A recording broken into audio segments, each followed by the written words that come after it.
Hey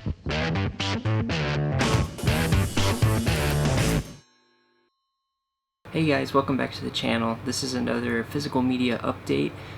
This physical media update is going to be for the month of May. Now this month is a really small month. I did not buy much at all, so this video is probably going to be super short. I'll try to talk about these movies as much as possible to make the video a little longer. There was a lot of great movies that came out this month that I wanted to buy, and some sales and things like that, but I just had to hold back this month.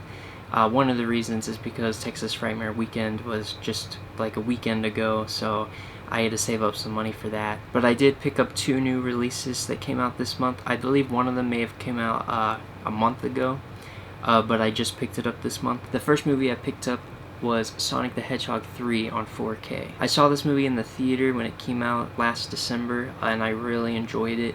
It's definitely my favorite of the 3 Sonic the Hedgehog films that have come out. I said before in my review video when I talked more about this that I wasn't a huge fan of the first Sonic the Hedgehog, but the second one was a huge step up. I believe this third one was another step up from the second one. These movies are really good family movies, so if you need something to watch with the family, definitely check out Sonic the Hedgehog. It's got a great cast of characters, even if some of them are CGI hedgehogs. But Keanu Reeves is also great as Shadow in this movie. This is the first time that we see Shadow other than the post-credits scene to the second one, but this is the first time we see Shadow in like a full movie. And I said before as well that I don't know a whole lot about the Sonic video games.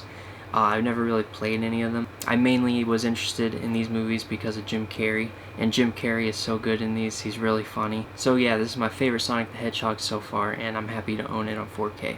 The next movie I got for the month of May is Captain America: Brave New World. I thought this movie was pretty average. I didn't think it was bad or really good. It was just somewhere in the middle. I think if you're looking for just an entertaining, fun movie, then this definitely will satisfy you. I'd say my biggest complaint with this movie is that the story is just not very good, but everything revolving around Sam Wilson as Captain America and Harrison Ford playing Red Hulk, all of that was really good. I think Anthony Mackie as Sam Wilson as Captain America is a really good choice, and I'm really glad they went down that road. If you've been out of Marvel for a little bit, or maybe haven't seen Marvel at all, and you're wondering why Chris Evans is no longer Captain America, in Avengers Endgame, at the very end, Steve Rogers passes the Captain America shield down to his sidekick, and his sidekick was the Falcon. And then skip forward to, there was a mini-series on Disney Plus called Falcon and the Winter Soldier, and you see the progress, I would say, of Falcon becoming Captain America. So if you skipped, I know a lot of people don't watch the TV shows on Disney Plus, so if you did miss it, then that's what you would have missed out on, is him becoming Captain America. I can't remember if this movie does a good job at kind of explaining that to audiences that may not be aware of the shows and what goes on in those. I'm sure people that saw Endgame remembered that he passed the shield down to him, but it's been quite a few amount of years, so I don't know how well people's memories are.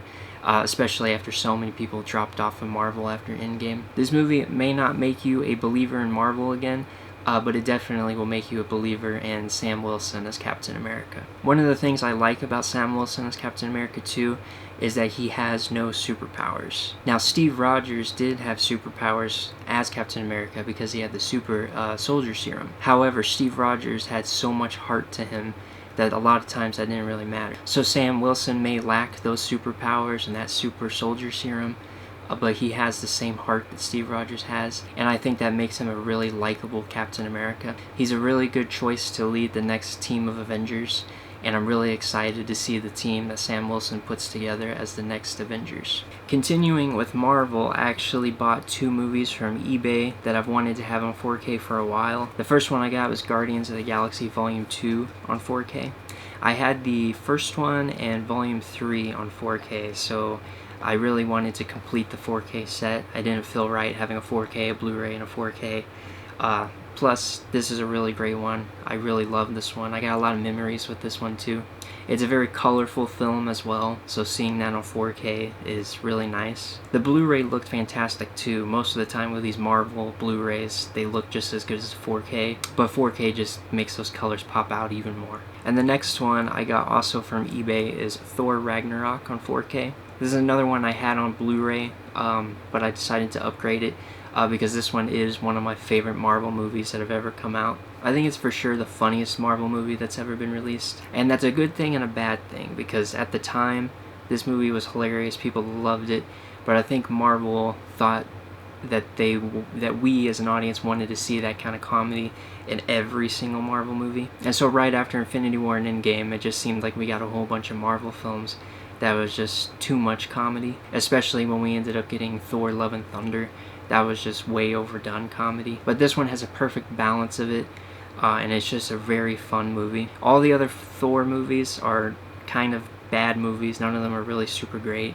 Most of them are just bad. This one is completely different, however. This is in my top 5 MCU movies of all time. But this one's really fun. Another thing I like about this is the cast of characters in it. This movie, you have Thor, Hulk, and Loki all teaming up, and it also introduces new characters like Valkyrie. And then of course Jeff Goldblum is in this as the Grand Master, and he's just really funny in this, and he's really good as his character. Whispering. Huh?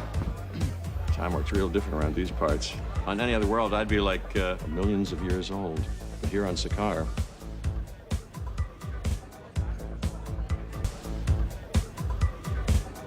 if you haven't seen Thor Ragnarok, you can honestly skip all the other Thors and just watch this one. Of course, with all Marvel movies, you kind of need to know what happened in the previous movies to watch it. But for sure, if you just want to throw a Thor movie on, this is definitely one to watch. And the last movie I got for the month of May, I actually picked up at Half Price Books, and that's Insidious Chapter 2. This is a movie I've wanted to own on Blu-ray for a while. I think the original Insidious is one of the best horror films ever made. Certainly one of the best supernatural films ever made. Personally, it's one of the scariest movies I've ever seen. Now, Chapter 2 isn't as good as the first one, but it's very hard to, do something better than a masterpiece. But I did really enjoy this one. I think this one is a pretty good sequel, and it's one I wanted for a while because I really love those first 2 Insidious films. There's like 3 other ones after this, but I just don't really care about the other 3. So I'm really happy to have these first 2 in the collection now. This one is also a direct sequel to the first one, so it continues the story. When you get to Chapter 3 and the 4th one, those are like, I think Chapter 3 is like a prequel film, and then the 4th one, I'm not even sure what the 4th one's about. But this one follows the same family that is in the first one. And the first one, if you've seen it, then you know that it ends on like a big cliffhanger. So I feel like this is a really good one to watch right after. Honestly, watch them together. And that's it. That's all the movies I got for the month of May. It's a very short month. I'm hoping that in June I'll be able to buy a few more. If not, then that's totally fine. I know July is the big Criterion sale at Barnes & Noble, so I'll probably be saving up a little bit for that. I know there's some other stuff I have pre-ordered for the month of June. I have a Jaws steelbook that's coming out.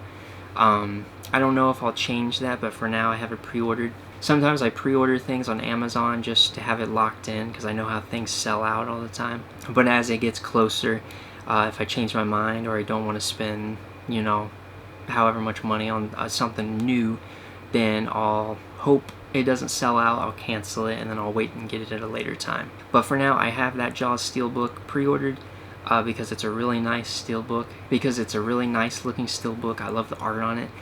But yeah, we'll see in the next video if I get it or not. But anyways, if you enjoyed this physical media haul and you want to see more, I also do Letterboxd reviews and things like that. Then subscribe, like, comment, and I hope to see you in the next one.